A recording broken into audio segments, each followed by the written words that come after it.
Hi guys, do you have the problem with your Ford Transit 2006 that you turned it up and no heat is coming out of the heater, like it's continuously blowing cold air? Then your controller is broken. It's a little module with a little motor inside of it that uh, you see this gear. Normally it's in the controller box, but the controller box is mounted on here with 3 little bolts. Right now when I want heat I just shift it with my hand and then I have heat, but the controller I need to order one.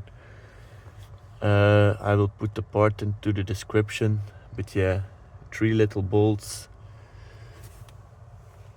to get it loose, so it controls the valve with the little electric motor in it, and that's what breaks a lot.